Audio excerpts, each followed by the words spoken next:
These lights represent all the lives who've been taken by those who have put honour above their own children. These lights flicker against the darkness which is around us here. Now they're everlasting lights of hope and freedom, and no matter what, we will always remember them. Their enduring freedom will live on in each of us, from Shafilea Ahmed to every single one of those who have been taken in the name of so-called honour. They have never truly gone. They have always with us, and we must act on forced marriage no matter what it takes, because it is truly one of the greatest causes of our time. And we must act to stop this heinous crime.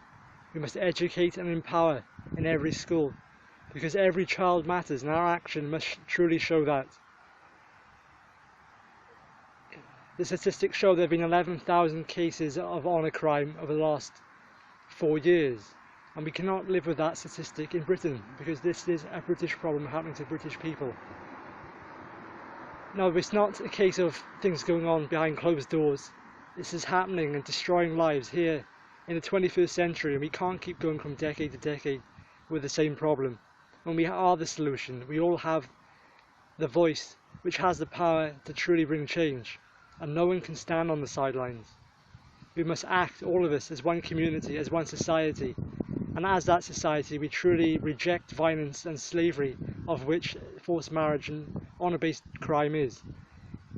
So it's not a case of putting a label on it and putting it to one side, because when we do that, lives are further entrapped, and we cannot believe in that. We cannot let that heinous crime be further strengthened by the fear which exists to act on it. Now, we're all participants in the course of change, and we truly have every means to make that change possible, because lives depend on our action. And this is just a small symbolic gesture, but we can truly be that change, one candle at a time, to further strengthen all those lives so that nobody else's name will be taken in vain in this heinous crime. We can do it. We can truly bring change. And Shafilea Ahmed's enduring spirit has brought us to know that we can be anything, that we can truly change, because lives truly depend on our efforts. Things are changing fast. In this past decade we have gone further than we ever have gone. Forced marriage is on the lips of everybody. Things are changing fast. Education is growing in schools, and we must continue that movement of change. We must achieve it, and we can be that change, all of us, because the fundamental truth of freedom and hope is all of our ideals. They belong to each of us. Forced marriage is nobody's culture, but it is everybody's problem. Forced marriage is my problem. That is the movement of which courage is born, and the courage of Shafilea Ahmed and all of those is names that we know, and names that we do not know at this moment in time. Now we will achieve change together, and we will make sure that freedom is theirs, because all of us suffer in the end when a life is taken, forced into marriage. We have lost people who could have defined our society to be even better, and that matters truly more than anything, because it is we as a society who are poorer, and we can have to overcome that poverty of ambition to act, because there is no value on the human life, and their freedom is our freedom. So let's remember to act on this heinous crime. Let's do it together, every single one of us.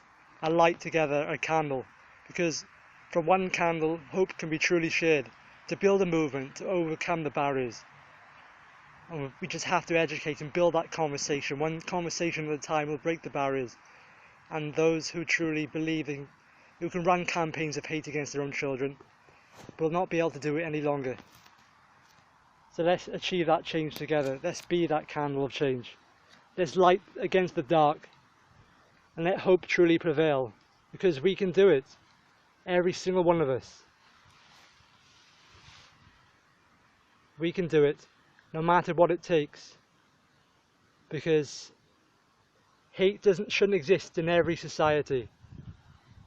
Hate has no place, and those who carry out honour-based crime hate the dreams and ambitions of their children. They want to entrap them behind that barrier of hate, that code of honour, silence, and we will break that silence one conversation at a time, to let those who fear their voice will never be heard.